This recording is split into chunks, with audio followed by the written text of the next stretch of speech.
Good evening. My name is Vignesh Ramdas, and I'm this year's chairman of the VIP Distinguished Speaker Series, one of many programs hosted by the Undergraduate Business Council. Today we're joined by Dr. Janet Dukrich, Senior Vice Provost for Faculty Affairs, and Debra Polishook, Group Chief Executive of Accenture Operations. We'll begin tonight with a conversation between Dr. Dukrich and Ms. Polishook, followed by some Q&A from the audience. As a reminder, today's event will end promptly at 6:30 p.m., and we'd greatly appreciate it if you refrain from using your electronic devices. Now I'll hand it over to Rachel, who will talk about Week of Women, and to introduce you all to our guest speaker. Thank you. Hi, my name is Rachel, and I'm a member of Texas Orange Jackets. I'd like to start by thanking VIG and the Undergraduate Business Council. We're incredibly excited to be co-hosting this event together as part of Texas Orange Jackets' annual Week of Women. Week of Women, presented by Texas Orange Jackets, is a series of events that seeks to empower women. Texas Orange Jackets serve as official hosts of the university, embodying the tenets of service, leadership, and scholarship. We aim to engage the community in honoring women's accomplishments, discussing women's issues and stereotypes, and celebrating the strength and power of the women in our lives. We hope that this week inspires you, energizes you, and challenges you to build new dimensions to your definition of woman. Texas Orange Jackets invites individuals of all gender identities to participate in Week of Women. Please like Texas Orange Jackets on Facebook and follow us on Instagram at Texas Orange Jackets to keep up with our service and events throughout the year. You can find all information regarding this week on the Week of Women 2017 Facebook page. I would also like to recognize our sponsors, the Division of Diversity and Community Engagement, Texas Parents, Senate of College Councils, and Campus Events and Entertainment Events Co-Sponsorship Board. And now to introduce our special guest speaker.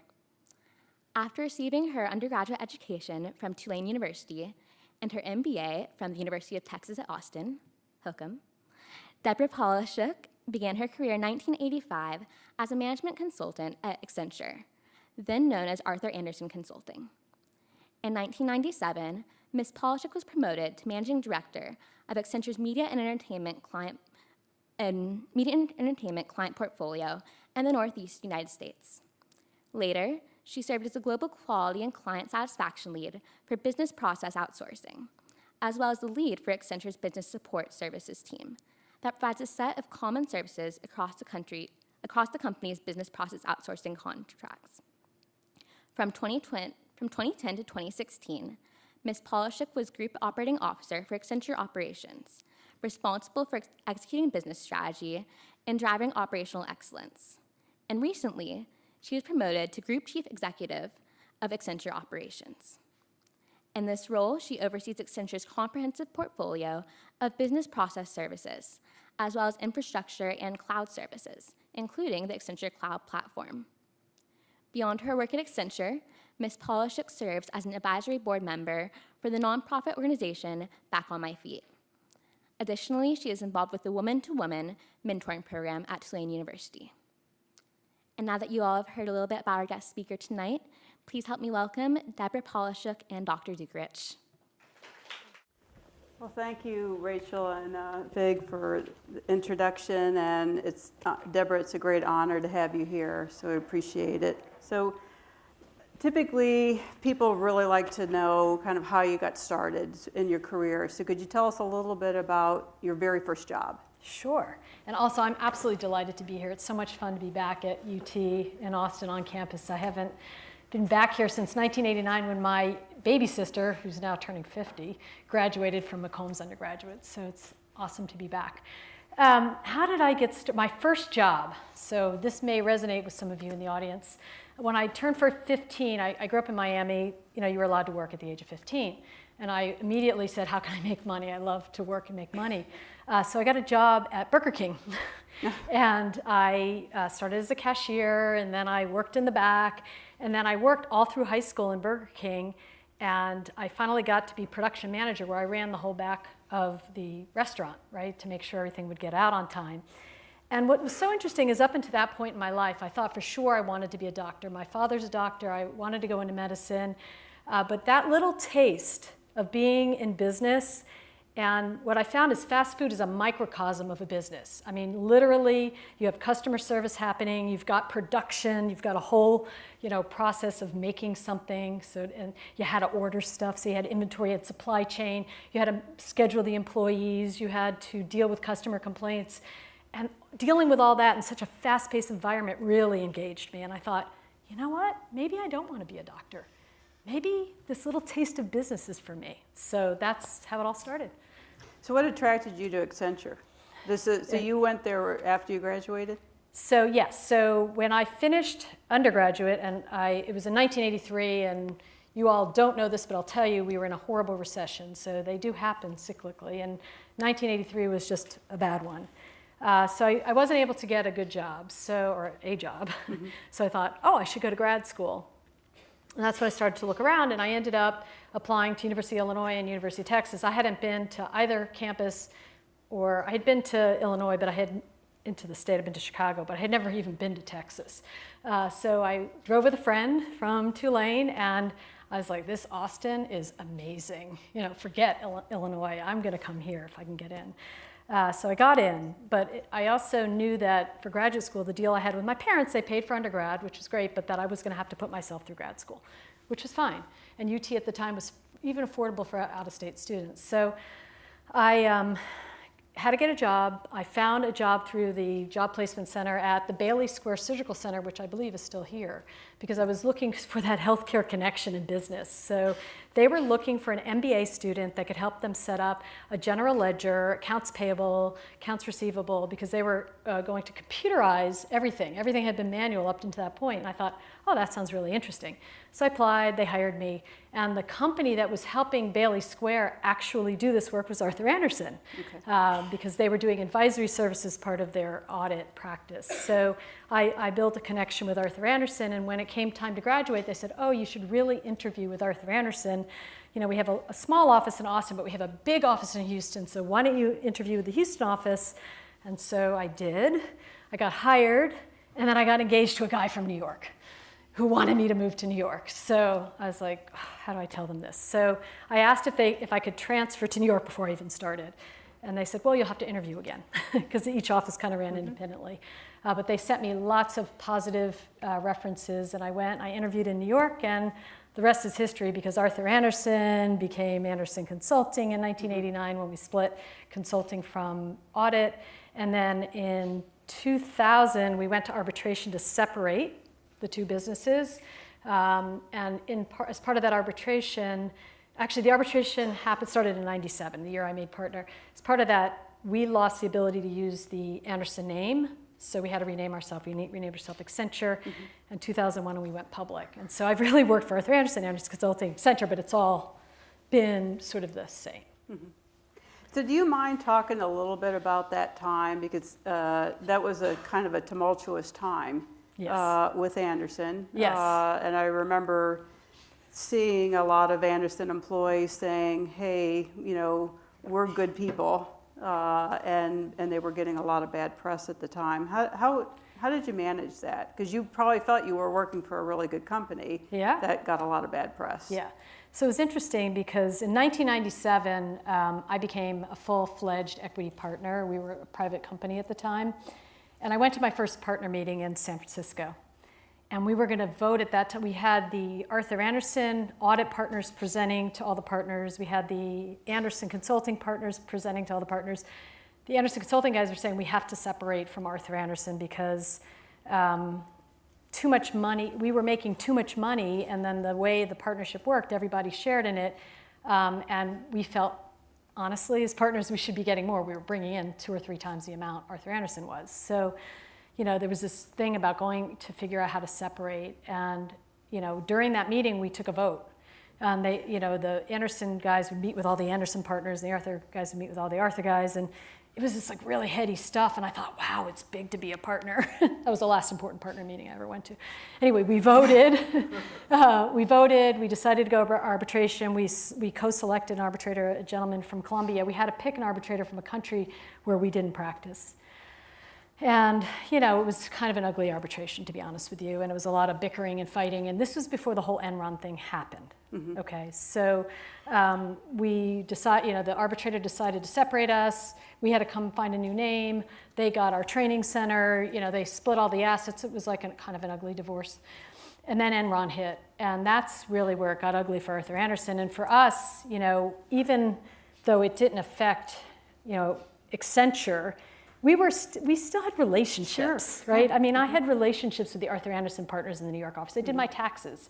I used to do work with them at clients. So it was ugly, and the guys in New York had no idea what the guys in Houston were doing.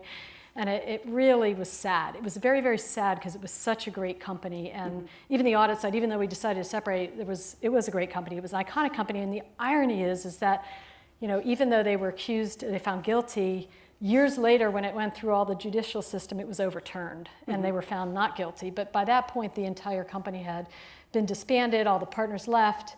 The young partners, of course, landed at KPMG and Deloitte's and the E&Y, and the older guys really got a bad rap.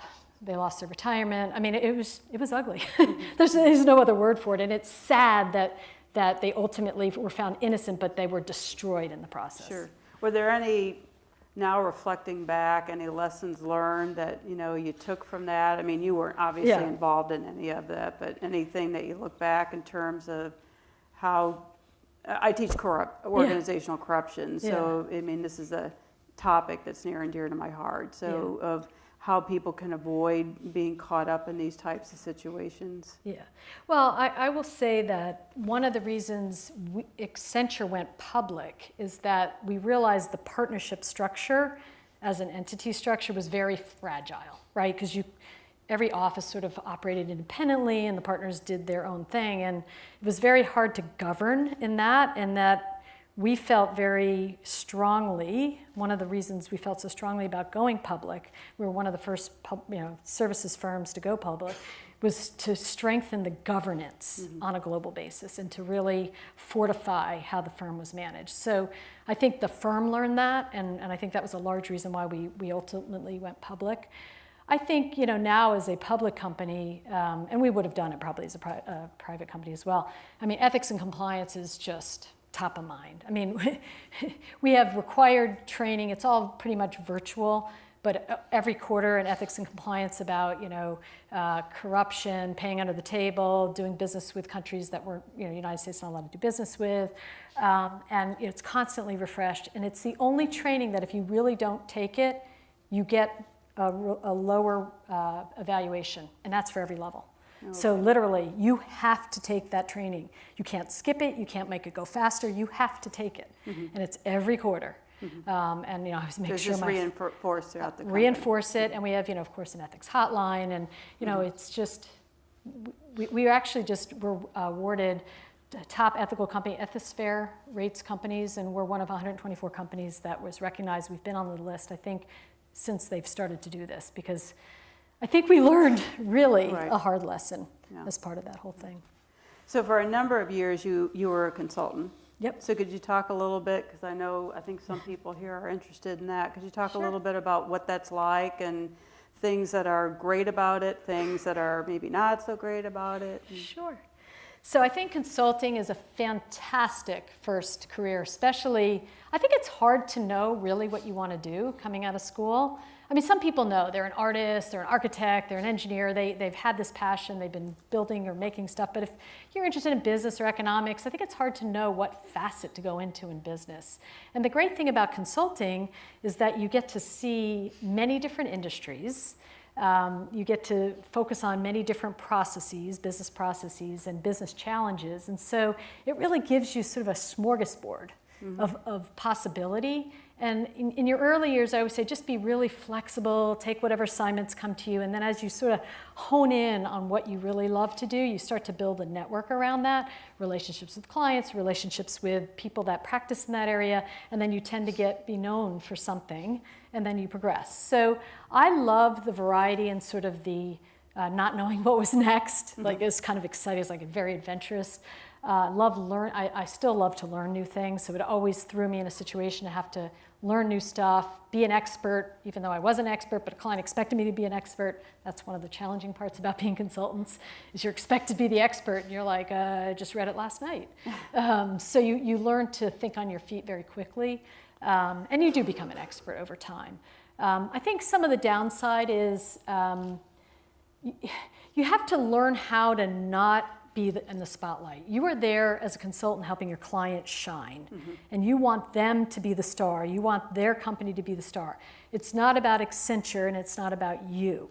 So you have to have a very strong constitution to know you're not looking for that pat on the back. Your team should, your internal Accenture team or consulting team should help pat you on the back. But you really have to feel good about a client getting the credit and a client being successful. And always sort of, you're not hanging back, you're leaning in to make sure they're successful, but they get the credit, they get the spotlight. And I think that's a real challenge sometimes for people to recognize that you are not going to be the star on every project. You're just not. That's not your job. What's the typical or average amount of time that you might spend on a project? So if you're embedded, kind of living with a company, giving them, interviewing them, helping them design a solution for their problem. So, it can range. So, I mean, if you're doing like a high spot trying to figure out sort of the lay of the land, that could be very quick. And in fact, with analytics nowadays, a lot of that work is done before you've kind of run a lot of analytics, social monitoring, whatever you're working on. If you're doing something in the marketing area, you've already done a lot of those stuff by pulling data and coming in with some hypotheses, right? So then you hit the ground trying to prove those hypotheses. Those projects can be anywhere from a couple months to maybe 6 months if it's really big. But then you can, if you end up implementing a solution, and in Accenture we do a lot of, we'll develop big solutions, big systems that will roll out, and that could take many years, right? I mean, depending on how big the organization is, how complex the technology is that you're rolling out, it could take years. So, and then you tend to, as you build your expertise in a particular industry, you may land at a client and do lots of different projects. So you're working, I had one client where I was the client account lead for, I think, like 8 years. Oh, wow. But I did lots of different things with them. And I got to the point where I was advising the CEO, being invited to board meetings. So you really embed, it's like embedded reporters. You really embed yourself with the client. You really learn everything about their business. We always tease consultants, sometimes they go native, right? They start defending the client against Accenture, and you're like, wait a minute, who do you work for? It's like you've gone native. So anyway. So you mentioned when we met earlier about the importance of sponsorship. And so if you could talk a little bit about what that means to you in terms of having a sponsor, and then I'd like you to turn it around and talk about what it means to be a sponsor. Sure, that's a good question. I've had 2 major sponsors in my career. I had one that helped me get to partnership, which happened in 1997. That was a woman by the name of Pam Craig, who ultimately was the CFO of our company. At the time, she was a line partner when she sponsored me. She really was the type of person who would give me the most challenging assignments that she had on her docket because she knew she could trust me. And at the same time, she stuck her neck way out there for me when it came time to nominate and support me to the partnership and put me up for partners. So I think a sponsor, what they do is that it's this unbelievable 2-way relationship where they trust your capability so much, they're willing to bet their career on it, and they're willing to advocate for you when it really matters. So she had a seat at the table. She was a partner. She was involved in the nominating committee. And so she really could actually change the course of my career. Okay, did she find you or did you find her? Yes. So good question. So funny enough, and maybe similar to an event like this, I went to a networking event at Accenture, it was Arthur Andersen at the time, and it was just like a barbecue-like day, right? I just went because that's what you do. To meet people, to network, and I needed, at the end of the day, I was trying to take the train back. And this manager at the time who was pregnant, who happened to be Pam, said, oh, I hear you need a ride to the train station. Where do you live? I told her. She said, oh, I'll just drive you home. And so on that ride home, here she was, a senior manager at the time, pregnant, like trying to drive this like VW car, you know, with her belly out to here.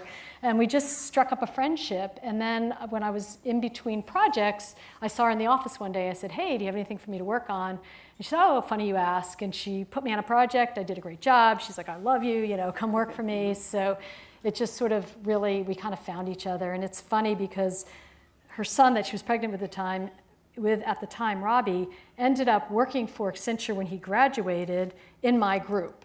He's now at Harvard Business School.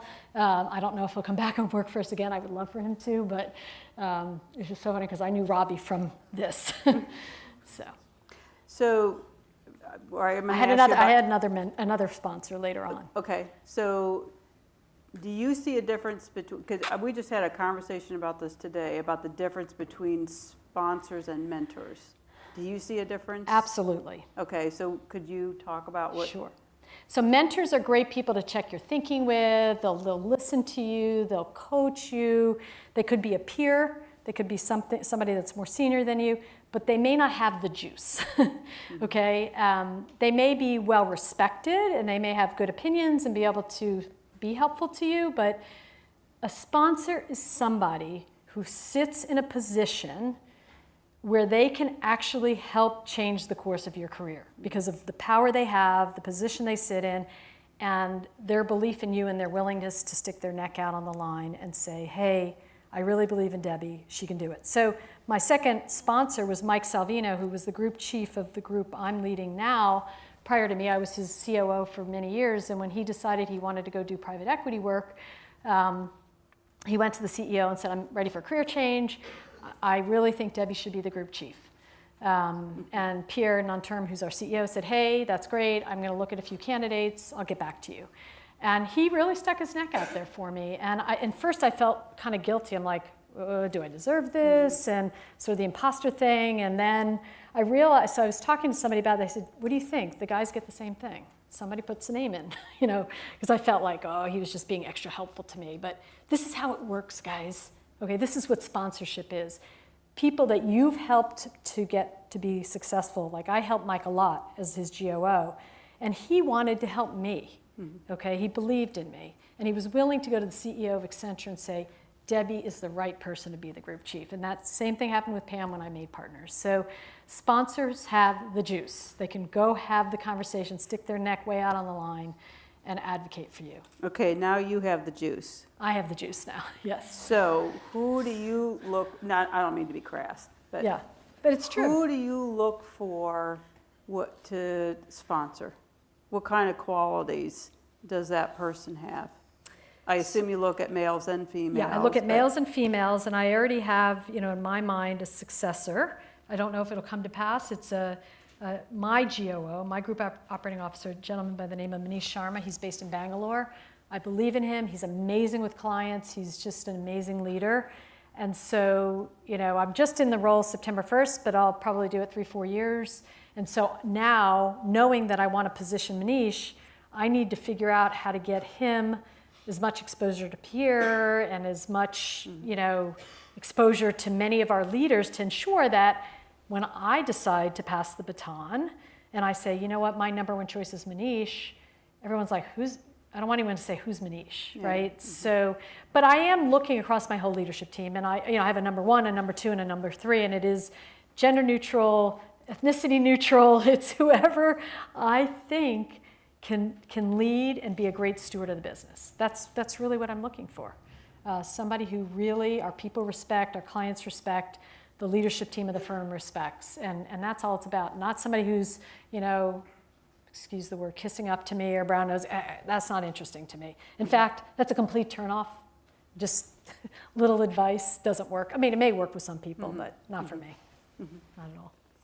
So any other career advice if you were, you know, kind of saying these are the kinds of opportunities that you should help, you know, besides driving or taking a ride home with somebody? Yeah, I mean, I think, you know, when I think about this next generation, which I'm really, really excited about. I mean, I know that the people that we're hiring now are just so creative, so technically savvy, you know, in just a way that I'm not. So it's awesome. So I'm really excited about this generation. I think my advice really for this generation, honestly, is when you think about your career, think about it as an ultra marathon. Now, a marathon's 26.2 miles wherever you run it in the world. An ultra marathon is anything longer than 26.2 miles. Okay? I'm in my 32nd year with working. Okay? Most of you will work more than you've been alive today, right? Because that's a fact. You're going to have to pay for life. That's just how it works. So, recognize that you're in an ultra marathon, and so you have to pace yourself, right? And you can't know where you're going to be 10 years from now, yet alone 5 years from now. So what I say is figure out what you want next, go for it.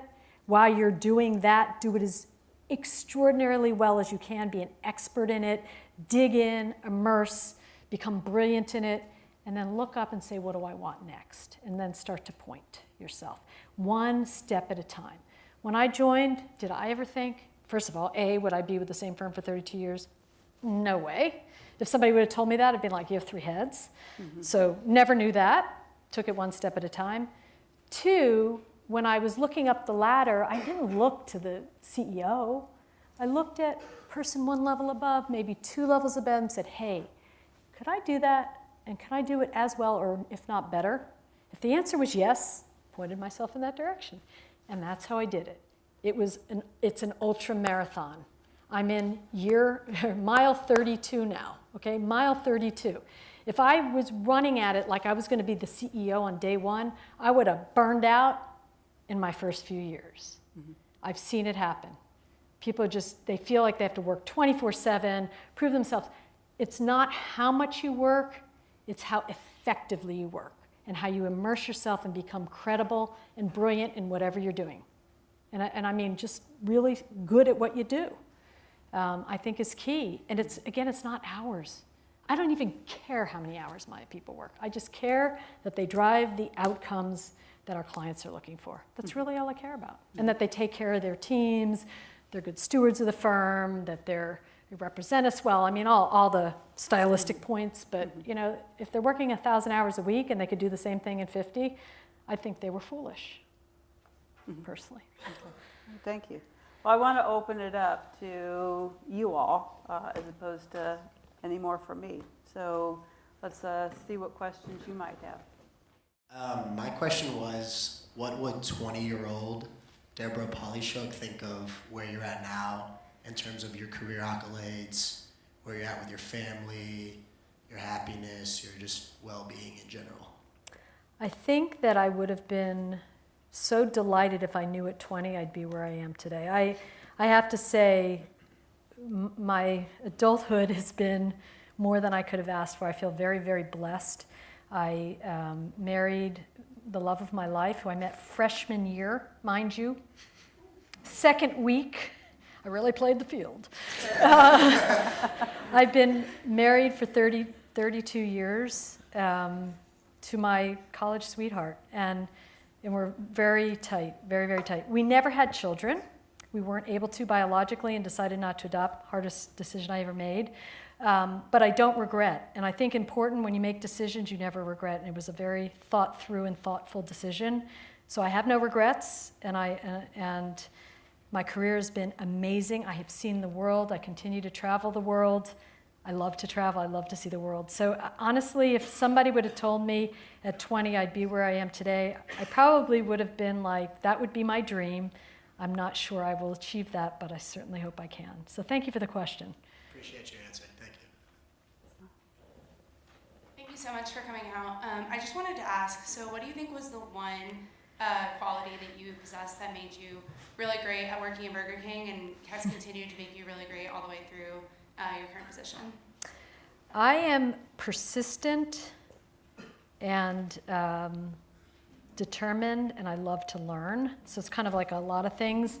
But I think the learning and becoming an expert in everything I do. Now, okay, granted, I know I run infrastructure services for Accenture in cloud. I didn't grow up in technology.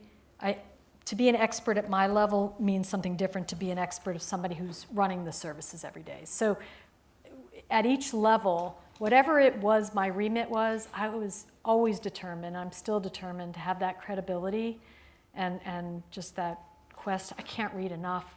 My current obsessions, artificial intelligence, robotics, machine learning, analytics, cloud, and I'm an old lady, and I love that stuff, right? I just can't read enough, and I think it's that love of learning and just always wanting to be credible that, starting at BK all the way to now has helped me. Thank you. I appreciate it. Hi, thank you very much.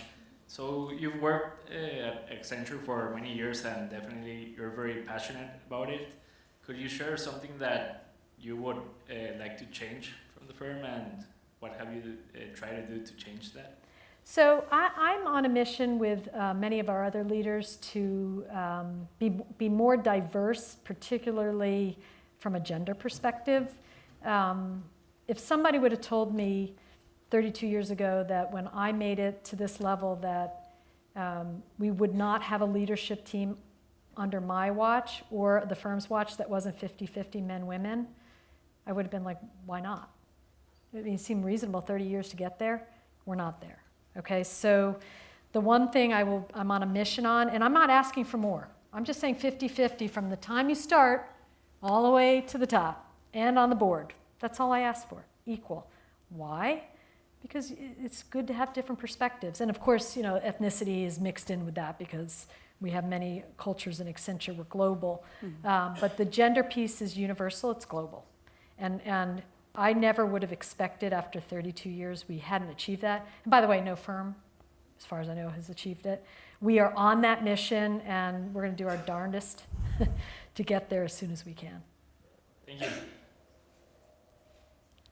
We'll go with you, and then we'll move over, yeah. Sorry. Could you share with us some tips for networking and making a positive impression on clients? Sure. So networking. Networking is any set of relationships, right? So I'm an introvert, so going to a cocktail party and networking is not a natural act for me.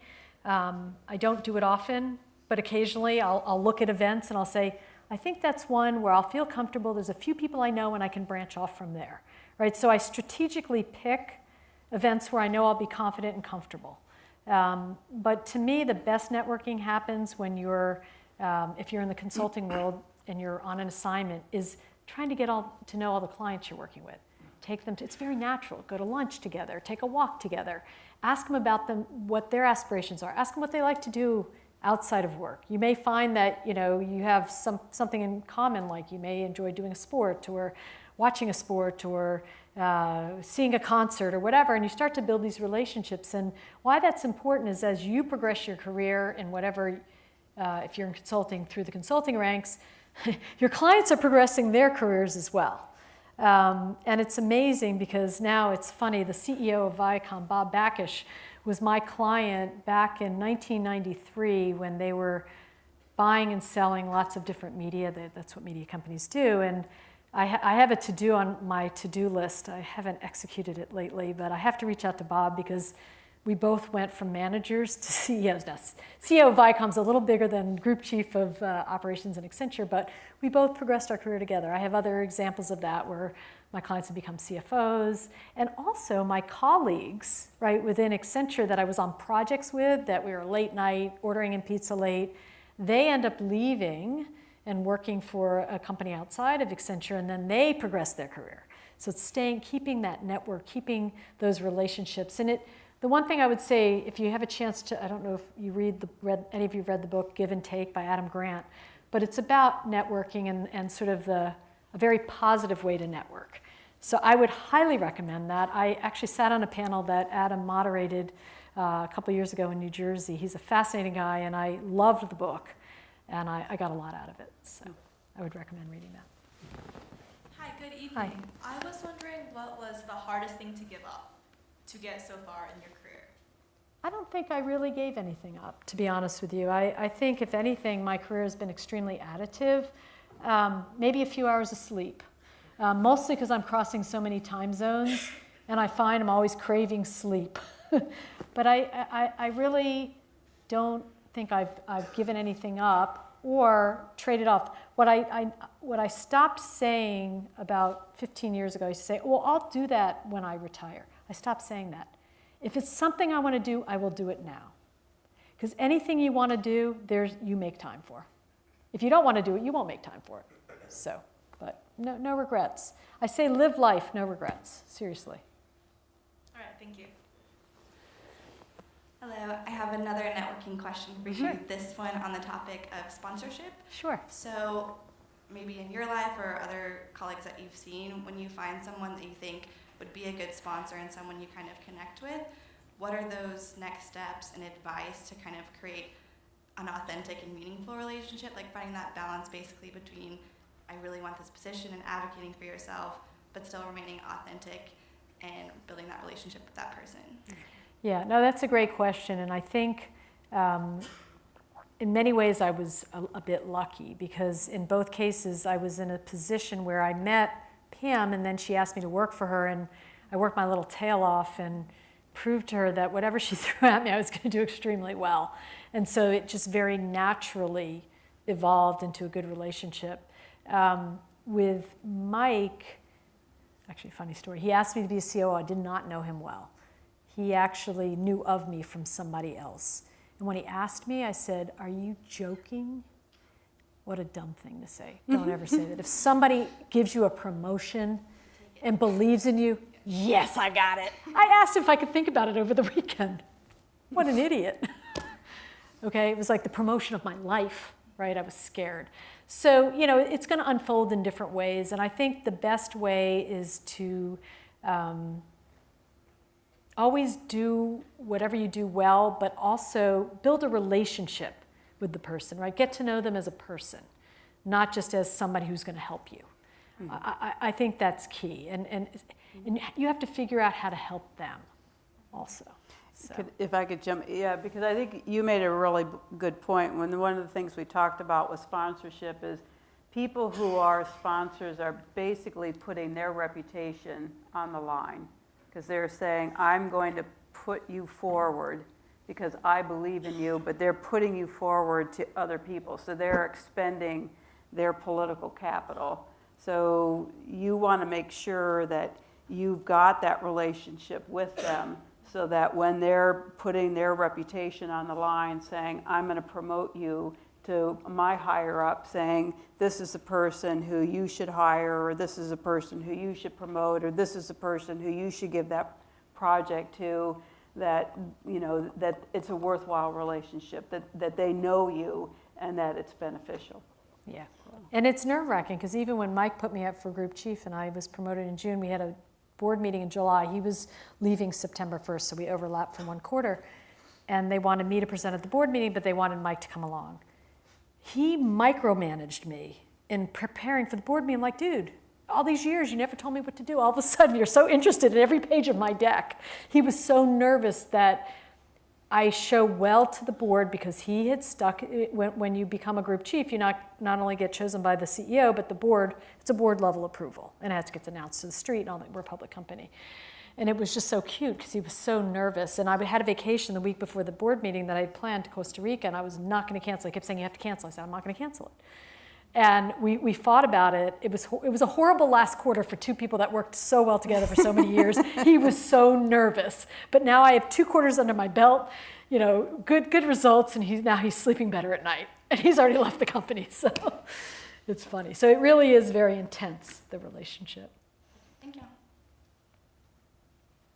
This question is more about healthcare. So at first you said you wanted to become a doctor, and then you initially found your connection through Accenture through a healthcare business job. So what else have you done in your career that's been in that intersection of business and healthcare? Good question. Actually, when I was group operating officer for operations, we have a person, one of our leaders from the leadership team sits on the leadership team of the industries within Accenture, so that we connect our services to the industry group. And the leadership team I sat on was health and public service. So I actually I was part of that, participated in the health and public service leadership team for the last 4 years. When I got promoted to my current role, I had to transition that to somebody else. So it was interesting that it took so many years, but I did find my way back there and had the experience in working with our leaders that really do amazing things, both in some of the virtual care and everything from insurance and how we manage policies. But in my group, we have something called care management, where we have US licensed nurses in the Philippines who actually do all the utilization management and pre-authorization.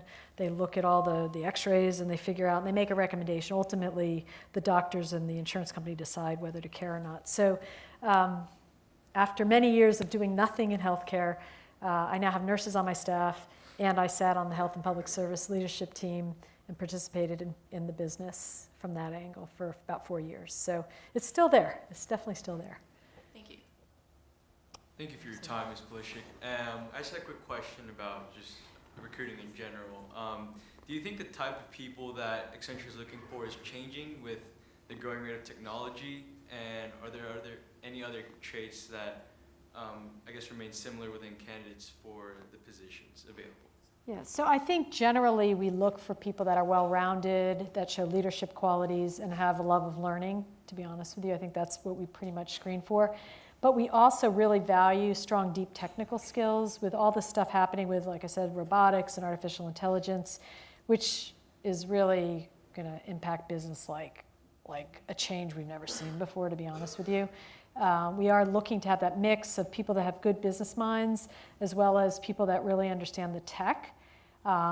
And then we're also looking for people that are very innovative, right? And it's not innovative just to be creative for the sake of being creative, applying technology for the sake of applying technology, but really looking at the most challenging business problems that our clients face and being enormously creative and innovative on how to apply technology to solve it in a really effective and efficient way. So, I think basic profile is probably similar, but with a nod towards innovation and technology. Thank you. So. I was wondering if you have ever had to let someone go who you had a personal or connection with as a friend, but maybe was underperforming, and if you could talk about that experience. Yeah, it stinks, to be honest with you. I'm dealing with something right now. It's horrible. It's the worst thing I have to deal with. Absolutely the worst thing. And what I really try to do before I have to actually let somebody go is I really try to look for a position that I believe they can flourish in versus just shoving them out. I always say to my people, I can't just shove the person out the door. Because what happens if you don't make a change, and this happens to be one of my leaders on my team, on my leadership team, everybody else is wondering why you're just allowing that person to be there. Okay? You lose your own credibility.